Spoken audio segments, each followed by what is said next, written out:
Hello guys, आज हम पढ़ेंगे अडिजोगी का केंद्रीय सिद्धांत या सेंट्रल डोग्मा। सबसे पहले हम जानेंगे सेंट्रल डोग्मा होता क्या है। जैसा कि आप देख रहे होंगे, सेंट्रल डोग्मा सबसे पहले हम पहुंचते हैं डीएनए पर। डीएनए से डीएनए का बनना एक अनुकरण या रेप्लिकेशन प्रक्रिया है। ये प्रक्रिया केंद्रक में होती है, डीएनए से डीएनए का बनना, क्योंकि सूचनाओं का आदान प्रदान करने के लिए। फिर दूसरी प्रक्रिया पर हम आते हैं, डीएनए से आरएनए का बनना, जिसे कहते हैं अनुलेखन या ट्रांसक्रिप्शन। ये प्रक्रिया केंद्रक में होती है, परंतु आरएनए अपने सारे फंक्शन, सारे कार्य कोशिका द्रव में करता है। फिर आरएनए से बनता है प्रोटीन या पॉलीपेप्टाइड चेन।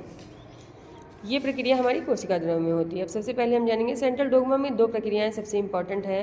सबसे पहले आप देख रहे होंगे अनुलेखन, जिसे इंग्लिश में कहते हैं ट्रांसक्रिप्शन। डीएनए से आरएनए का बनना, क्योंकि डीएनए से जब आरएनए बनता है तो कोशिका से बाहर की तरफ कार्य करता है, कोशिका द्रव की तरफ।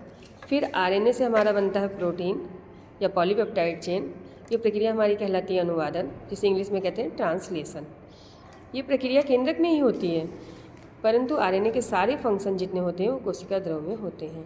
जैसा कि हम आपको चित्र के माध्यम से दिखाना चाहेंगे। सेंट्रल डोग्मा का पहला प्रोसीजर होता है डीएनए। डीएनए से डीएनए का बनना, डीएनए की कॉपीज़ बनना रेप्लिकेशन कहलाता है, अनुकरण कहलाता है। कॉपीज़ बन जाती है। फिर वही डीएनए एक प्रक्रिया के दौरान, जिसे अनुलेखन कहते हैं, सिंगल स्ट्रैंडेड खुल जाता है और बन जाता है आरएनए। यह आरएनए की प्रक्रिया आपकी कोशिका में ही हो रही है, जहाँ पर डीएनए बन रहा था, लेकिन आरएनए अपने पूरे फंक्शन कोशिका द्रव में करते हैं, जो कि मैंने पहले आपको बताया है।